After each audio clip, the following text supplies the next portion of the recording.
Hi, everyone. We're going to give it 2 minutes while everybody's joining, and then we will start at the 3-minute mark.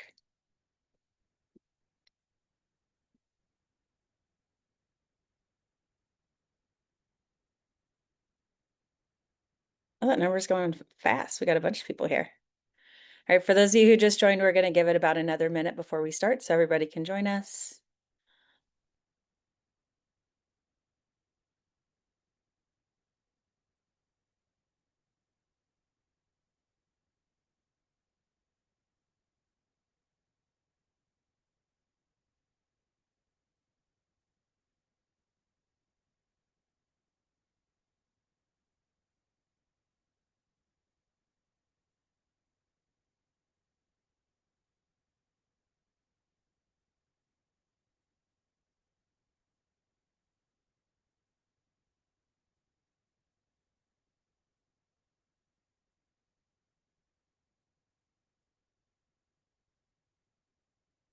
All right, we're ready to kick it off.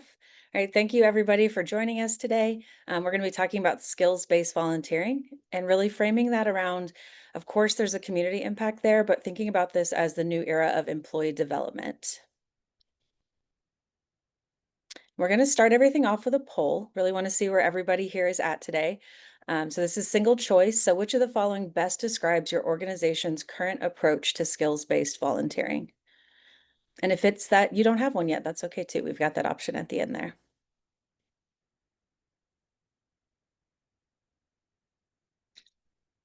We have a few seconds for everybody to answer, and then we'll see what everybody said.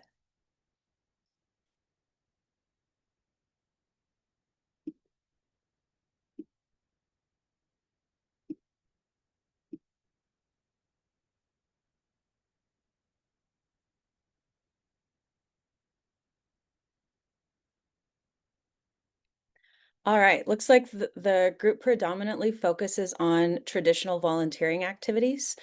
Some of you are saying, about 20% of you are saying you offer skills-based volunteering, but not yet connected to developmental pathways. And 7% of you say you have a skills-based volunteering program that's fully integrated with talent development. So we've got a nice spectrum of folks here today. So I think we can all take something away and learn something from our experts that we have with us today. All right, so today we are going to be doing welcome and introductions, of course. And then we've got 4 key topics that we're going to talk about. If we get tight, we'll clip the 4th topic and then share that with everybody afterwards. So we'll start with what is skills-based volunteering, really getting in the weeds of what does that framework look like. Why skills-based volunteering? Like, I think we all know the surface reasons, but talking a little bit deeper than that. And then the action framework. So what are the building blocks to build your SBV playbook or to enhance the one that you already have? And then measuring, of course. So measuring and storytelling when it comes to skills-based volunteering. Some of you have submitted Q&As ahead of it. We have all those saved that we can answer towards the end. If we don't get to that during this call, we'll send out some answers for everyone after. Of course, please feel free to drop any questions in the chat, and we'll either address those in the Q&A at the end or make sure that we get an answer to you afterwards. All right, I will start by briefly introducing myself. I am Missy. I use she, they pronouns. I lead our global engagement and strategic partnerships here at Goodera, and I will hand it over to Mallory to introduce herself as well. And Mallory and Kenrick, if you could share a favorite skills-based volunteering program or pro tip for everyone. Yeah, sure. Hi, good morning or good evening, good afternoon, everyone. My name is Mallory Burke. I am a global impact program manager at Atlassian Foundation. We create collaboration software tools for teams all over the world to work and collaborate better and healthier and quicker together. And I look after all of our employee volunteering and giving strategy. We have about 13,000 employees, so spread all over the world in a remote first environment. And let me see, a favorite skills-based program. God, there's so many, but I have been volunteering with an organization that's one of our partners called Braven. They're a US-based nonprofit that supports low-income college students and kind of gives them the support and upward mobility that everyone needs to survive and thrive and get great work. So I do a lot of uh, mentoring and working closely with students. So love working and upskilling young people. Love that. Thank you, Mallory. And Kenrick, I'll hand it over to you to introduce yourself. Thank you, Missy. So, hi, team. I'm Kendrick Fraser. I lead employee community impact and partnerships at PayPal. And that's all the ways that we inspire and enable PayPal employees to further our mission of revolutionizing commerce globally through volunteerism and giving, as well as our place-based impact and partnerships globally. In terms of favorite social impact skills-based volunteerism program, I would say it would have to be the PayPal Small Business Digital Accelerator. It's a program that we launched last year that weaves in both pro bono support for small businesses as well as coaching them on how to use digital tools to really focus on how we can help small businesses and entrepreneurs grow their business in the digital economy. So that's my favorite program. Over to you, Missy. Thank you. Thank you so much, Kenrick. I'll share one that I really love as well. When it comes to skills-based volunteering, I'm a big believer that we should think big and not only focus on particular skills. So there's a program that we do, particularly with HBCU, where we put together a string of events that anybody with professional skills in theory could participate in. So say you do 4 or 5 events over a month or two, and that means that volunteers can join one of those, 2 of them, all of them. And it's very much a many to many format. So you don't have to worry too much about attrition and how that impacts the beneficiaries. But basically, a group comes together. They do things like LinkedIn resume reviews, speed mentoring, interview practice to help a young cohort who's entering the workforce be more ready for that step in their journey. But yeah, I love that one because it's approachable and accessible and very come one, come all. All right, so getting into what is skills-based volunteering. All right, so at a high level, we're going to compare skills-based volunteering and traditional volunteering. So traditional volunteering is going to be your general assistance, so serving meals, participating in environmental cleanups. Skills-based volunteering leverages someone's unique skills or skills they want to develop. So maybe that's not their actual role or their job, but they have these skills that they really want to hone. An example would be serving meals at a soup kitchen. That would be traditional volunteering. But if you have expertise as a chef or a nutritionist, and you want to guide a nonprofit through creating a better meal plan that's more nutritious for the community, that would be skills-based volunteering.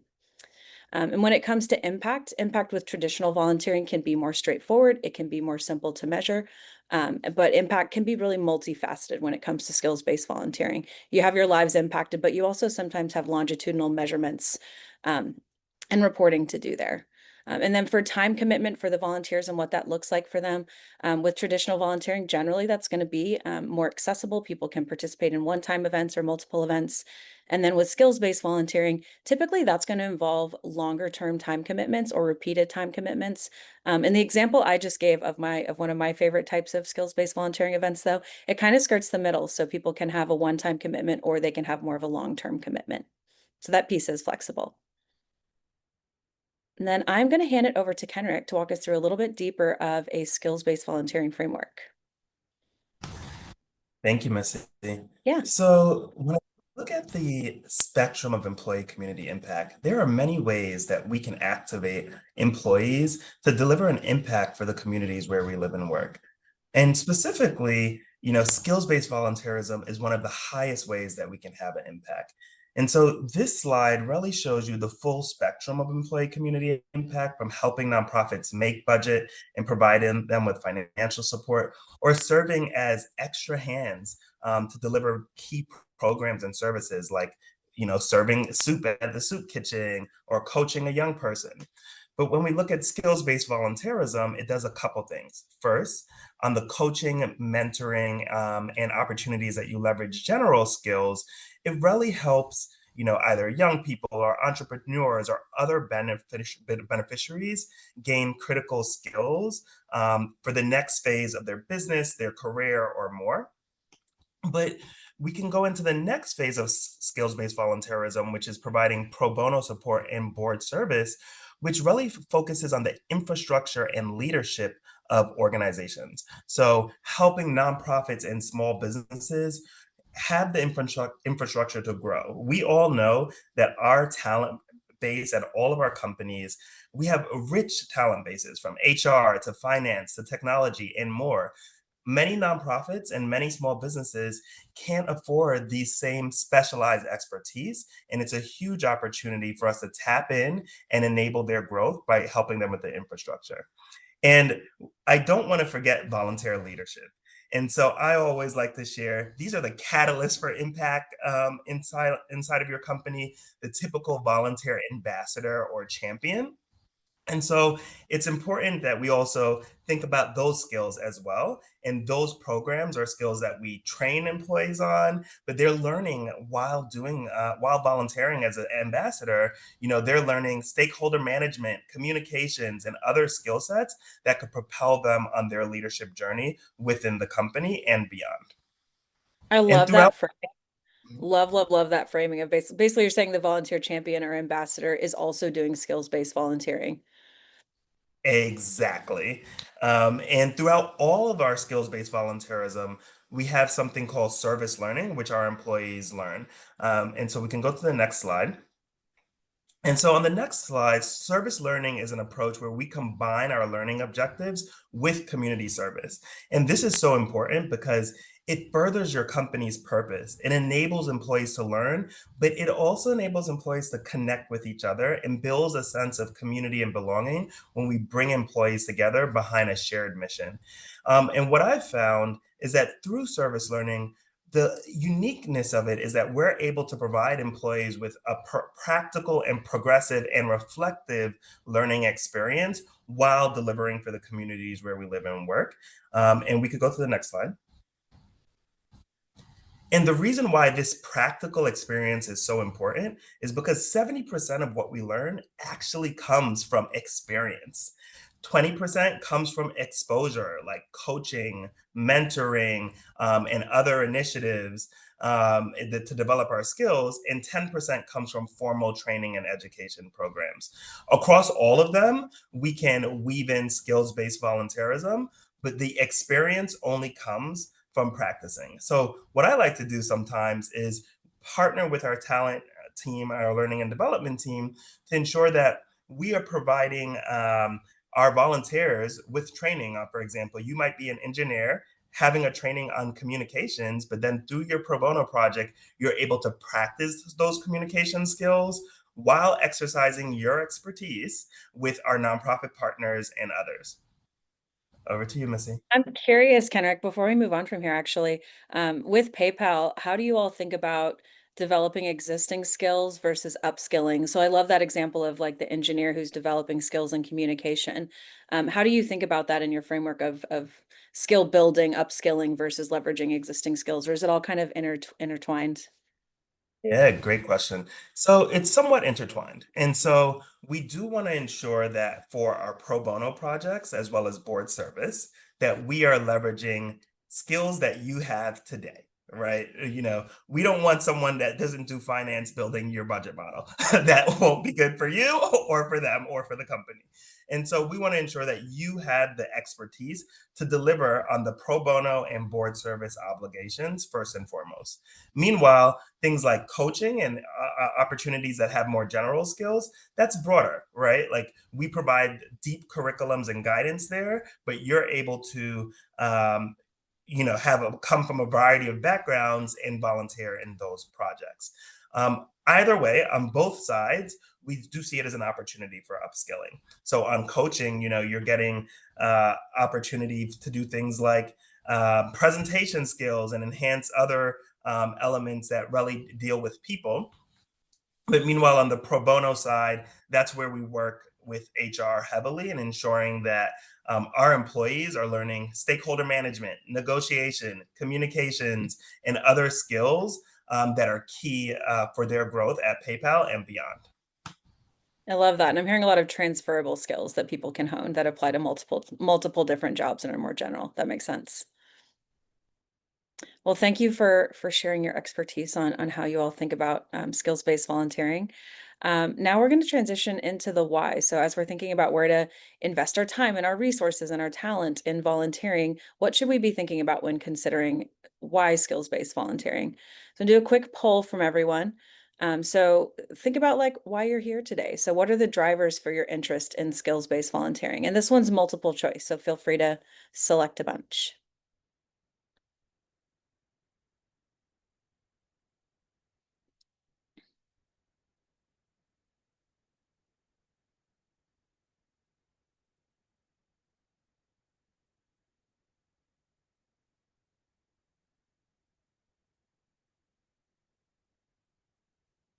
A couple more seconds and we'll see the results.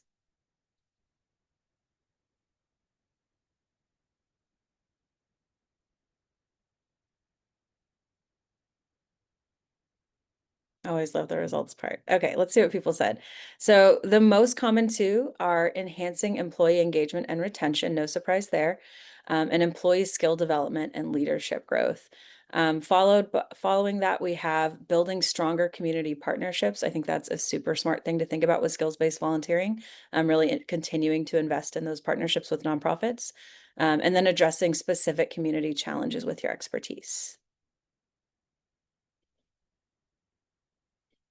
So we're going to talk about two different types of whys. So we've got the external why, so the community impact. So when we think about the external why, there's obviously an expertise gap. So large companies have experts in pretty much every area. Nonprofits don't have that benefit most of the time. So skills-based volunteering helps to bring your expertise to them to address that gap. I think we're all hyper aware of capacity for a capacity crisis for nonprofits. In the pandemic alone, nonprofits lost about 13% of their workforce. And in this year, recent years, that's become even more of a challenge. All while demand for services is continuously on the rise. So right now it's up by 35% year over year. Professional skills multipliers. So when we're working with nonprofits through these types of initiatives, we're not just helping them with our skills, but we're also helping them to build their own skills, to have a greater impact through the work that they do. And then all of these stem into sustainable change for nonprofits that help them to be part of more resilient communities. And then shifting to internal impact, and this has been an increasingly hot topic lately. So I think we've all been measuring external impact for a long time, and people are really starting to get savvy about measuring internal impact. I was having a conversation with a friend in social impact recently, and she had this beautiful layout of the employee's journey, all the way from attracting talent, like with high schools or colleges, all the way through their development as an employee, and then into how are they caring for them once they've retired from the company. So thinking about what are the skills that people need to build along the way there, and then how can you enrich and support those skills with your social impact programming so that you're not only helping those employees along the way on their journey, but you're also future-proofing your initiatives because you're tying them directly to that triple win business case. So you've got attracting talent, developing talent, and then keeping that talent in-house. And I think this is a pretty telling stat here. So 78% of employees want development opportunities that align with their values and create social impact. So that's not just aligning with their values in the community, but also aligning with what they want to be doing with their time to support the community. Then all of this really ties into that volunteer journey. So when we think about your program maturity curve, and think about how the volunteer's journey is progressing. So you have somebody who's been activated. They've had that first transformational volunteering experience at your company or just in life, and they realize like, hey, this is part of who I am. I'm a volunteer. That's that spark, that first moment. They graduate towards repeated engagement. They really find their avenue. They find what they like to do. But then more and more, they're asking what's next. So when you limit your programs to traditional volunteering only, you're going to see a little bit of a plateau there because there's going to be that what's next question. People are going to want to have a deeper involvement, deeper impact, and you want to be able to meet that need. So when you're taking your existing traditional volunteering programs, those are super important too. And then layering skills-based volunteering into your portfolio, that's how you're able to support that volunteer to just continue on their volunteer journey. And Mallory, on that note, I have a question for you. So Atlassian's really known for their unique company culture. Like when I think of Atlassian, I think of like innovation, communication. So when it comes to skills-based volunteering, how does that align with Atlassian's values and what motivation has the organization had to invest in skills-based volunteering? Yeah. Sorry, excuse me. That's a really great question. One that we're grappling with constantly as companies are shifting and changing, and I feel like every company is changing so quickly, and we're having to like kind of keep up Mhm. in the social impact space. Um, so at Atlassian, we do have five key values as a company, and I feel like skills-based volunteering really like kind of hones into so many of those values. So, for example, one of our Atlassian values is be the change you seek. So, skills-based volunteering allows employees to use their expertise to drive real-world impact, and proactively making a difference. Another example is like open company, no BS is one of our values. So, we integrate volunteering into our team objectives as much as we can. We offer paid volunteer time off. Atlassian demonstrates openness and authenticity in its commitment to giving back. Um, However, I think this all comes with a lot of uncertainty and changing, and we're just trying to keep up, I think, a lot of times. So as you were talking about this maturity curve, I was really thinking about what the kind of journey we've gone on in the last year and a half to really Mhm. bring skills-based volunteering more front and center in our programs.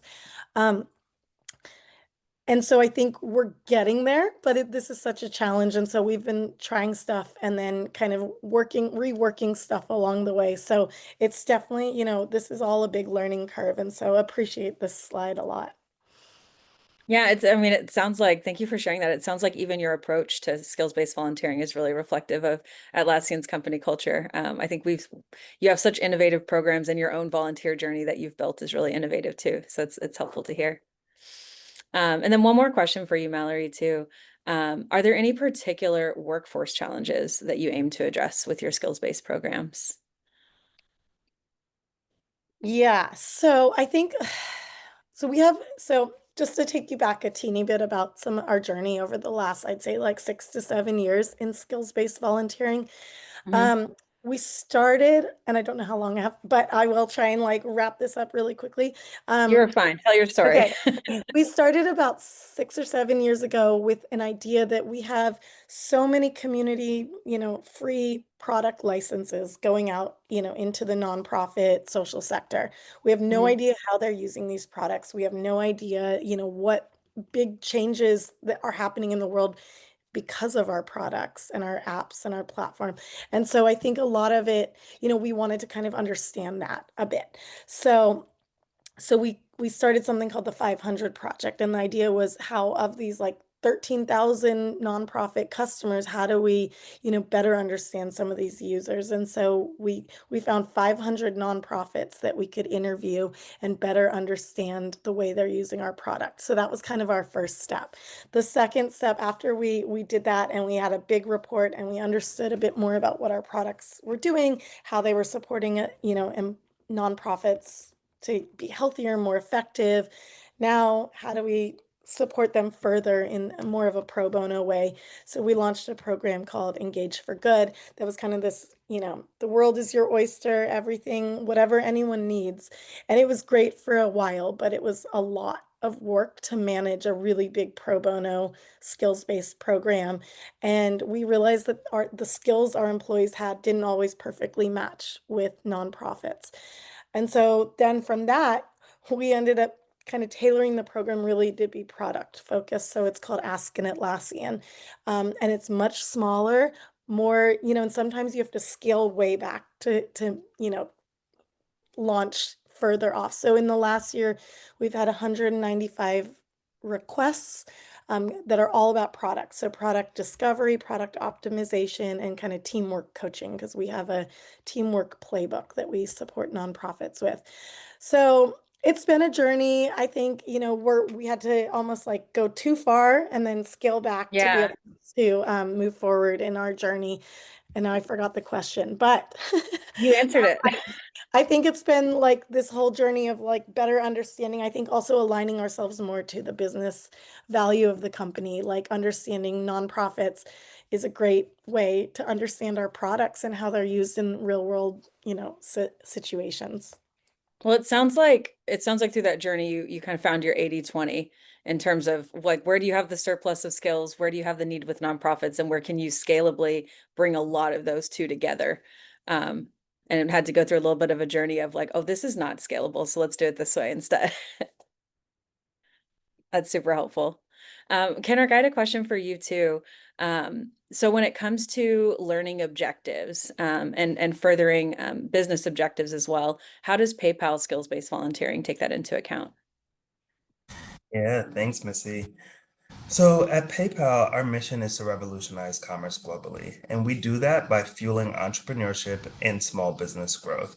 We do that through our products and services. We also do that through volunteerism and giving, and skills-based volunteerism as well. And so we really hone in our focus on our small business efforts on supporting entrepreneurs on small businesses. When it comes to coaching, it's entrepreneurs and small businesses or aspiring entrepreneurs that we're coaching on business planning, on how to use digital tools, and more. In terms of pro bono support, we're specifically focusing on pro bono support of small businesses.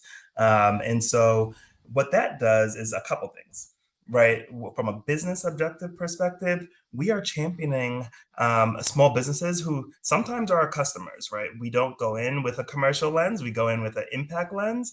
But at times, many of these small businesses are able to learn more about PayPal and learn more about the tools that they can leverage for their business success. And sometimes they convert to becoming customers as well.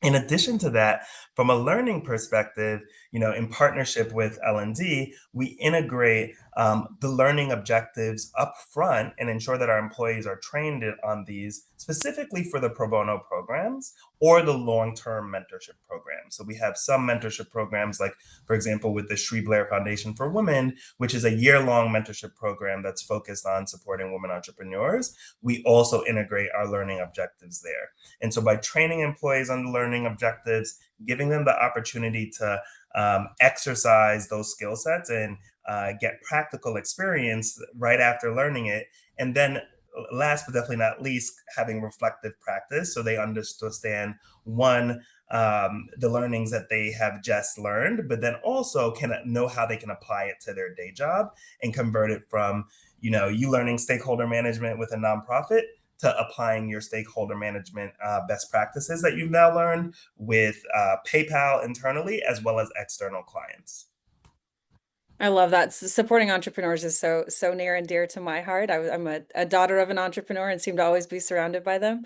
And I love that your programs focus on such a meaningful cause while also just being so well aligned with a core business objective. And Mallory, it sounds like you've done really well weaving that into with making everything about the product and supporting nonprofits on the product.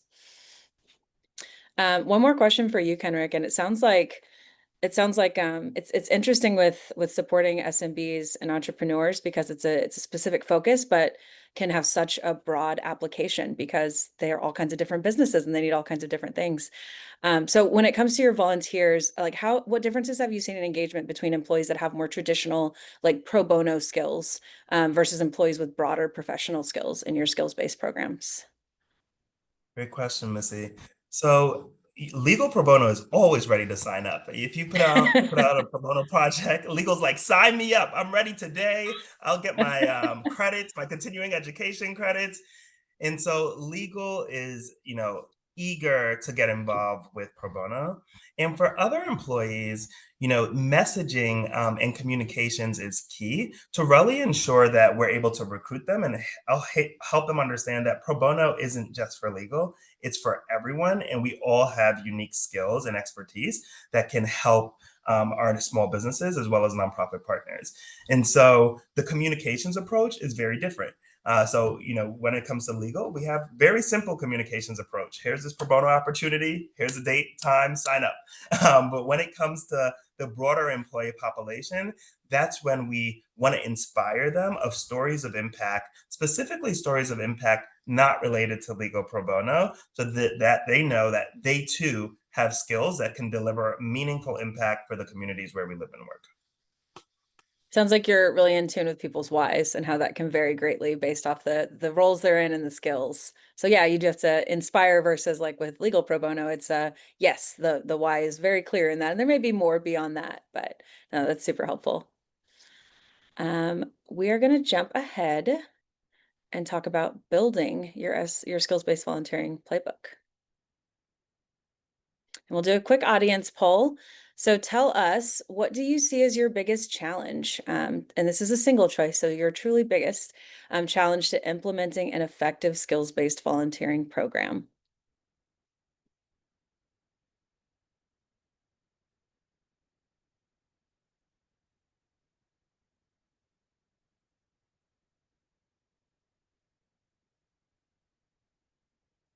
I would have a hard time picking one of these.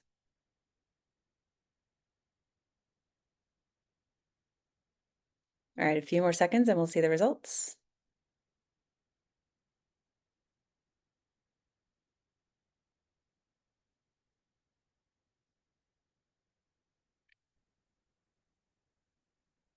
Okay, the number one is securing employee time and commitment. I think securing is the key word there because people may be quick to raise their hands, but attrition is one of the biggest challenges in skills-based volunteering for sure.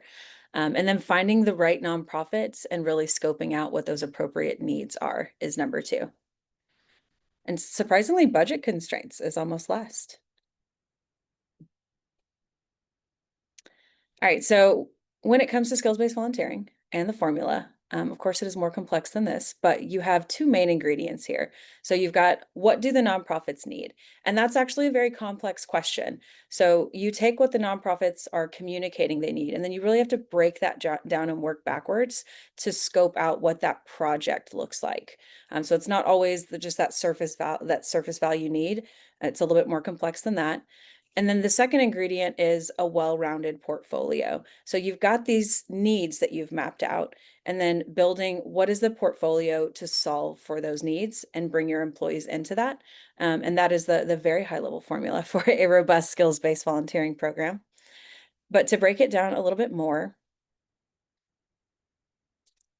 when you are thinking about your employee attributes and NPO opportunities, you really want to think about the nonprofit strategic needs. You're going to start there and then really meeting employees where they're at. Because like those two things have to line up. They have to match. Matchmaking is one of the most complicated parts.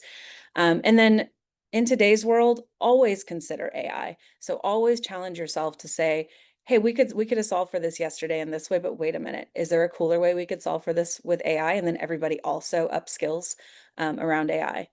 So when you're thinking about your employees, and think of this, the employee piece, think of this as like a grid. So this is not like a linear set of attributes. This is where are your employees at overall. So the first piece is, what are their skills and expertise? Are they in marketing? Are they in finance? Are they in legal? What is the time commitment that employees want to give? So of course, this builds in some need for listening and surveying to understand your landscape. So do people want to do 1 hour consults? Are they down for monthly projects? And how are you making sure they're truly down for monthly projects? Formatting preference. So how do employees want to show up? I know we had a lot of Q&A before this around remote workforce. Remote's actually super common for skills-based volunteering. Or do people prefer to do in-person work with each other as teams or with the nonprofit?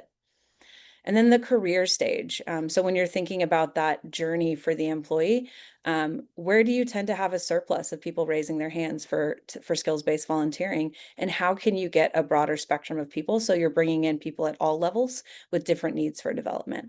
So that's your grid that you want to think about. Definitely you want to survey your employees, listen, understand. A good place to start is with people who are already volunteering, incorporating that into volunteer surveys post-event so that you can start to learn some of these things from them.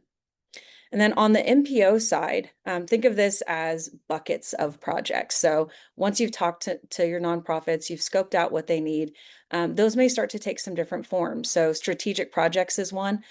So like creating a financial plan for a nonprofit. People come together, they help the nonprofit revamp their finances or revamp their marketing campaigns, for example.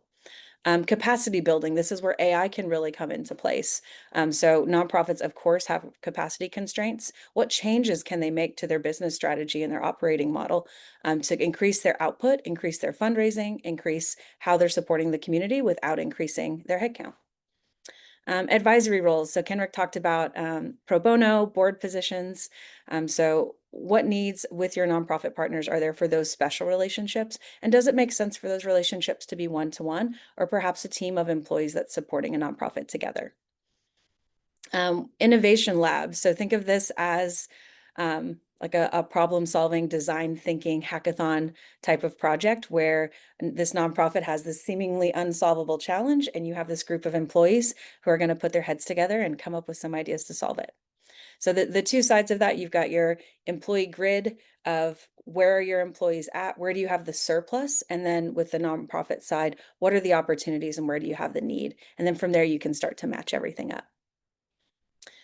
Kenrick, I did want to ask you one question on this front.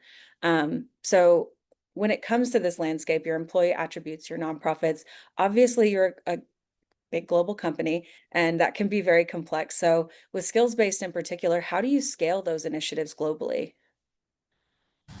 Great question, Missy. And as Missy shared, PayPal is big, and we have a presence in 23 different countries where we have offices where we physically operate, and in some countries there's multiple offices. What that does is really help us understand the unique context of each place. The Even though skills-based volunteerism and pro bono support, there are going to be some similarities. What I've noticed is the needs of an entrepreneur in New York, a needs of an entrepreneur in Germany, a needs of an entrepreneur in Bangalore, in Guatemala are different. There are some things that are the same, there are some things that are different. And so what we do is really create a framework that with the things that are consistently global. So for example, some things are handled centrally. Scoping of projects for nonprofits are handled centrally because we want to ensure that in partnership with our nonprofit partners, we are scoping projects that our employees can meet those needs. In addition to that, matching is handled centrally by myself as well as our HR team because we want to ensure that we are assigning employees with the set skills. But beyond that, we really provide a framework that the local volunteer ambassadors are able to support the delivery and execution of these activities on the day of. Also, partnerships. The power of partnership is so important. And so, yes, there's a variety of providers that can support you with the pro bono execution, but you have to think about what nonprofit partners you are executing with on the ground.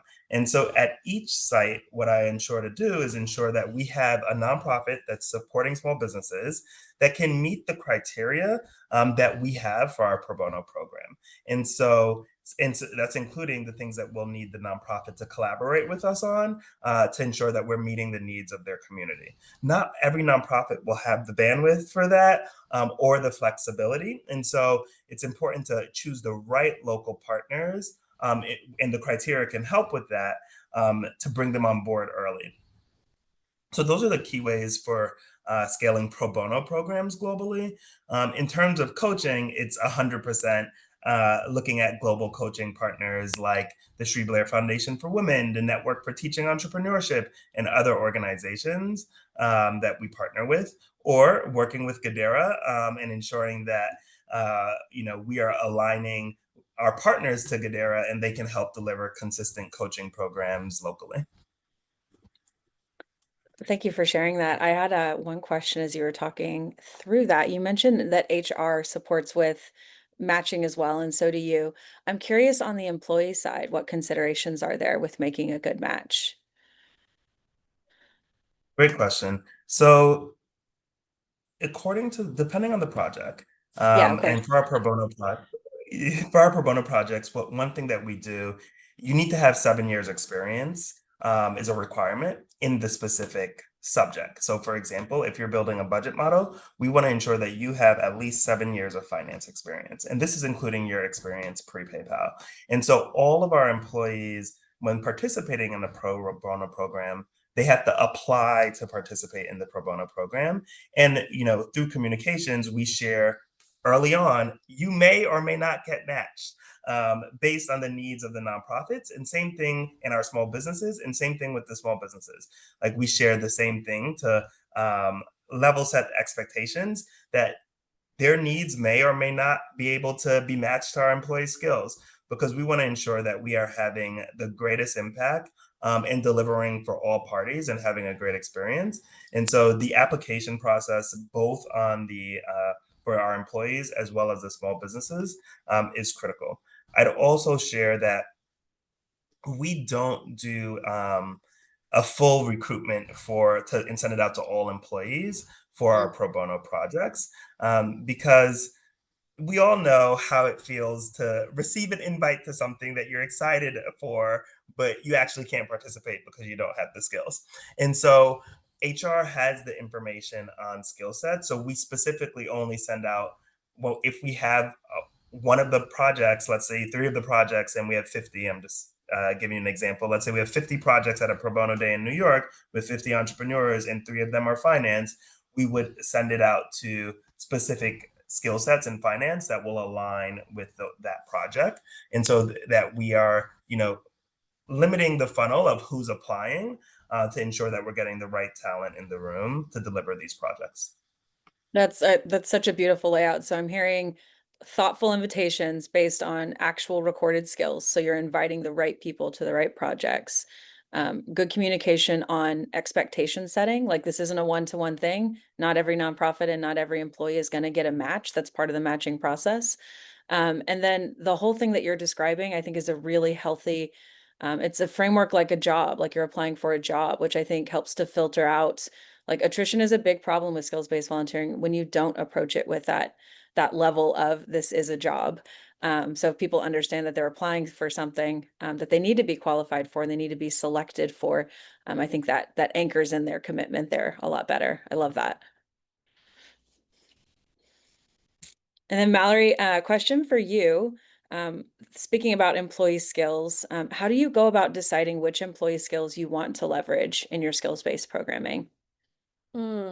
Interesting. So I am gonna pull in just another program that we have. Totally.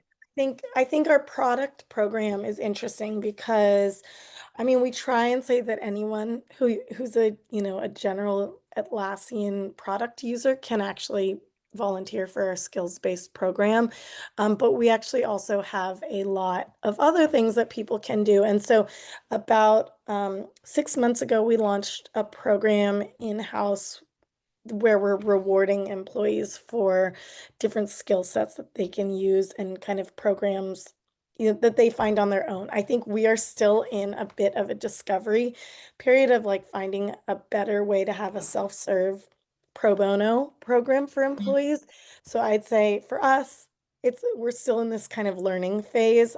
We have 2 main pillars for our skills-based volunteering currently. So we have one that we call Ask an Atlassian and one that we call Future of Work. So the Future of Work is really around engaging employees to support young people and the future of work. And so through mentoring, through different career coaching programs. And then our third one that we haven't quite figured out yet. And so we are very much on that learning path around like a self-serve pro bono program. So I'd say, at the moment, it's really, for both of our other programs, it's, employees are choosing the products or the projects that are good for them, so they know their skill set. We don't have as much of a formal pro bono program like Kenrick and PayPal have at the moment, but working towards that. No, it's So so helpful to hear. I always love hearing you talk through how you build your programs and how you get to where you are and where you're aiming. I think you have a really cool, innovative approach. Thanks. But And we do it sounds still like, have, I should say, we do still have a way of rewarding people that are using yeah. their skills on their own time. So I think it's like we have people that are board members, we have people that are advisors. And so we are able to reward them based on the tags that they use on our platform. So we're able to pull a lot of that data to understand the skills people are using, but we don't really have a formal matching program like Kenrick has. But it does, I know you have the really cool gamified advancing on your journey program that you've put together. So skills-based weighs into that as well. Very much so. Yeah. Well, thank you for sharing. One other question that I have for you, Mallory. Um, what governance structure has proven most effective for managing skills-based initiatives for global teams? Um, yeah, I think, I think there's a few parts here, but we do have like a centralized program oversight. So very much like our program is looking after skills-based volunteering. Um, and so, we kind of become a cornerstone of setting, the global strategy policies around like volunteering and giving, and then standards for volunteering. However, it's been, we do have a lot of people doing their own skills-based initiatives. Um, I think we also, I think from a governance perspective, going back to the reporting, we've just in the last 6 months gotten a lot better at how we're reporting on our skills-based volunteering. So we really couldn't do that in the past, and we can actually say with clarity how many employees. I think we're about like 900 employees who are using skills throughout the year in a more continuous way.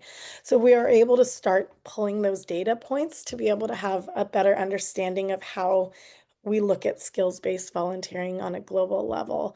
Um, I think we do have nonprofit partners that are our core partners that we work with, but we also let employees volunteer with whoever they want, as long as they are approved in our platform for volunteering. And I see I'm gonna pull a question forward just because I do see a time sensitive question here that's right on the topic that you were just talking about, Mallory. Mady is asking, how do you reward them? Can you share a little bit more about that? Hi, Sure. Mady. Yeah, hi, Mehdi. So it's interesting. We spent about a year and a half with kind of developing out our foundation rewards program, and the idea is it's hierarchical. So the more times people engage with a nonprofit over and over again using their skills, they get rewarded. So it's all automated in our platform, and it's really based on tagging. So if someone is using a coaching tag, if someone's using a board nonprofit board tag, we're able to reward them, and the rewards go up. So if somebody is volunteering with the same nonprofit 5 or more times in a skilled capacity, they unlock a bunch of rewards. So they unlock, funds to donate. They unlock a message to their manager about all the things that they've done during the year, a cool Zoom background, a Slack community that's moderated by us. So I think it's just like, how do we find that core group? And right now we know it's really cool. We know that we have 153 Atlassians who are in that core group who have activated 5 or more skilled volunteering tags. So it's kind of been fun to see where our number, but we're very much in a learning journey, but all of our rewarding is automated as well. So yeah, just in a learning journey, but it's been really fun. Yeah, you all have such a fun, like gamified approach. I love that you've got skills based built into it with specific tagging and triggers for opening up new rewards. That's really cool. Thanks.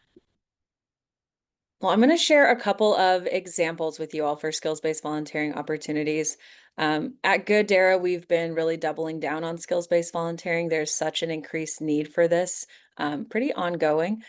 So these are just a few examples of projects that we do with our corporate partners.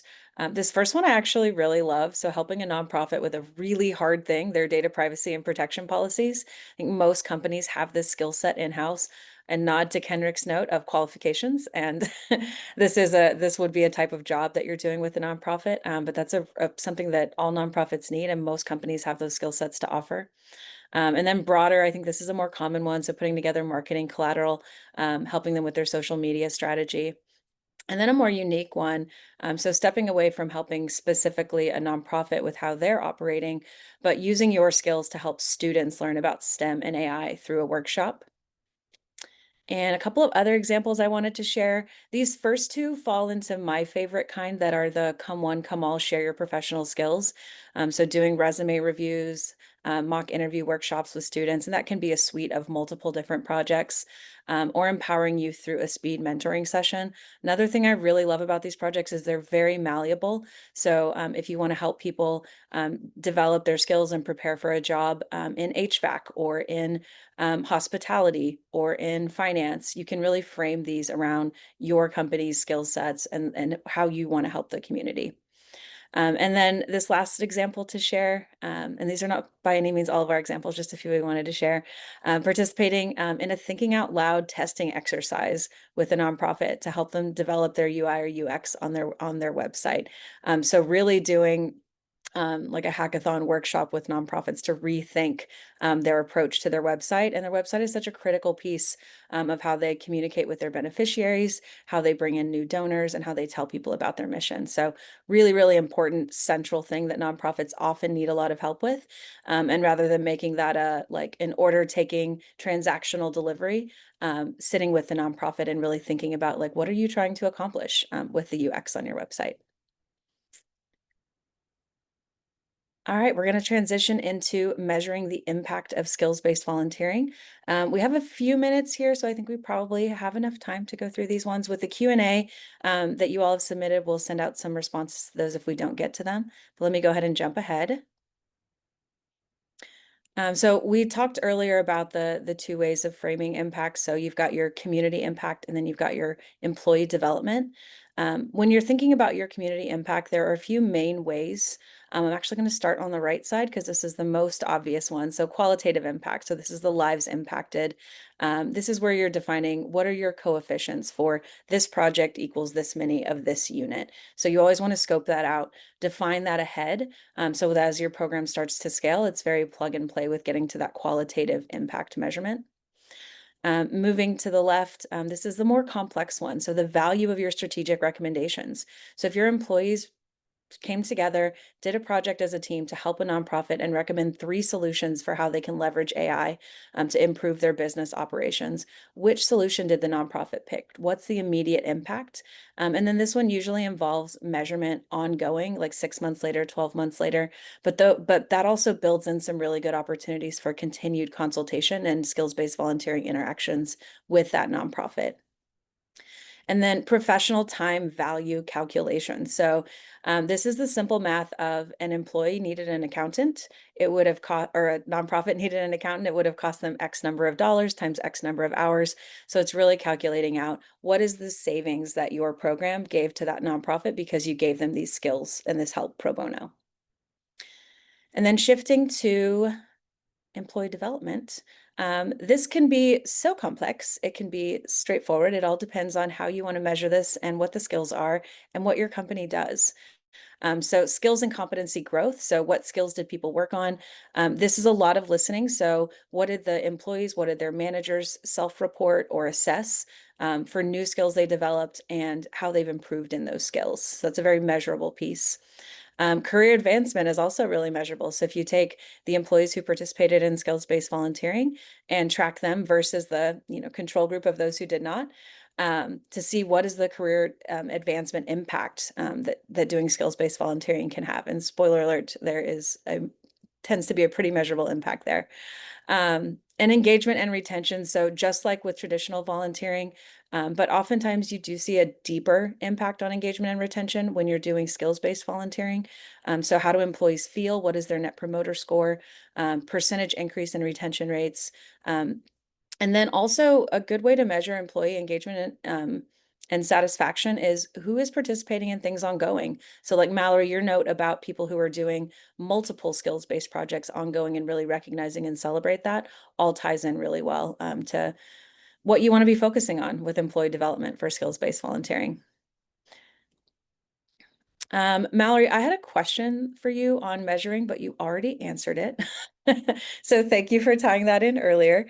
Kendrick, I'm actually going to go to you and ask you about storytelling. So how can companies leverage storytelling? We talk about measuring, there's numbers, there's metrics, but I think part of the magic of skills-based volunteering is that storytelling component. So can you tell us a little bit about how you approach that?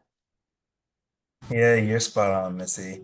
When I look at skills-based volunteerism, that's where we get the deep impact stories that just move all of us and really talk about the impact that we can have. For PayPal, it's focused on small business growth, but for some of you, it might be nonprofit growth. It might be focused on a beneficiary itself and connecting them to the future of work. But those stories of impact is really what inspires employees to get engaged, but then also communicate your impact. And so we do a couple things to ensure that we're capturing those stories. First, we ensure that the small businesses that participate in our program are also surveyed not only immediately after the program, but then 6 months afterwards.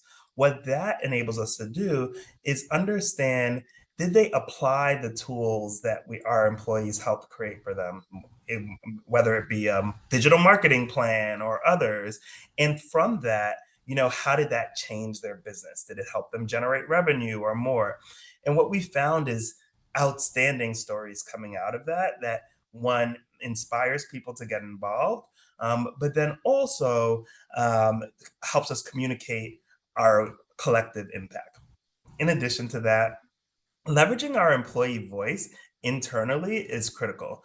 So after major pro bono days, we also like to do a pitch competition internally. This pitch competition is a Ooh. little different than normal. It's not your typical small business pitch competition, but the funding does go to support small businesses. So our employees in these pro bono days, they get so connected to the small business owner and they become advocates of the small business owner. And so we had them pitch to senior leaders, which helps them with presentation skills, as well as a small audience, typically of other people from their team and others. And through that pitch, what they're able to do is highlight their skills and what they've learned through the pro bono project. So it's double clicking on the learning piece while teaching them new skills in the meantime and giving them a nice opportunity to get a grant for the small business that they're supporting as well. And so that's a Oh, that's way what the that you pitch can competition is for, is a grant? Oh, it's so fun. exactly. So it's a fun, engaging way to really leverage storytelling to inspire people while deepening their impact. Do you find with the people who participate in that that's a heavy what's in it for me is that opportunity to pitch and be in front of senior leadership like that? Do you find that's rewarding for people? It is very rewarding for people.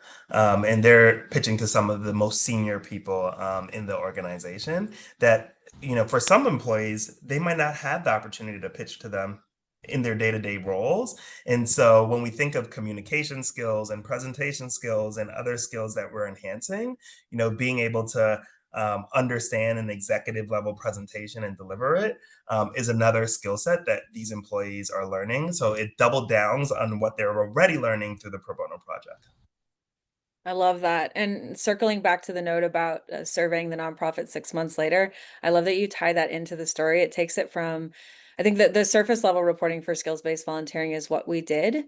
And you can measure that right away. Like, the hours that you did and the dollars that you saved the nonprofit, but continuing to engage and get that information ongoing in a more like longitudinal way empowers you to say not just what you did, but why it mattered. And I think that's where the true storytelling comes in, where you're inspiring others to participate in your programs. I love that. Yeah, and on the storytelling note too, if you'll jump forward one, Heba, I think an important thing about storytelling with skills-based in particular, skills-based volunteering is not for everybody. So we don't want to necessarily inspire every employee to raise their hand for skills-based volunteering. Like that would not be possible to support. And also not every employee is in the right place to do that. But what it does help with and can potentially help with every employee when you have those people that are on the fence about, hey, maybe I want to volunteer at work, and they just need a little nudge in the right direction. To Kenrick's point, the storytelling can be so deep with skills-based projects that can awaken that volunteer in people and really bring them to the other side of the fence. So when you think about telling your stories about skills-based volunteering, you've got this societal challenge, this thing that needed to be solved that really mattered. You've got your employees coming together, rising to the occasion, doing this skills-based volunteering project together. And then you've got, to Kenrick's point, why did it matter? What was the actual impact to the MPO today, 6 months, a year down the road? And from there, you're inspiring those volunteers and other volunteers to do skills-based volunteering, or even just go try volunteering for the first time. Maybe you've got an event planned next week and they're like, hey, I was thinking about that, but now you got me in my feels. I really want to do this. And they're going to go try volunteering for the first time. And that's going to propel your programs beyond just skills-based volunteering. And I've got goosebumps thinking about that. Well, thank you both so much for joining us. I always love getting to hear about how companies are really putting these things into place with their employees. So Kenrick, Mallory, thank you so much for sharing your journey, sharing your expertise. Really appreciate you being here with us today. And thank you everybody for joining. Thank you for having us, Missy. Thank you. See you all later.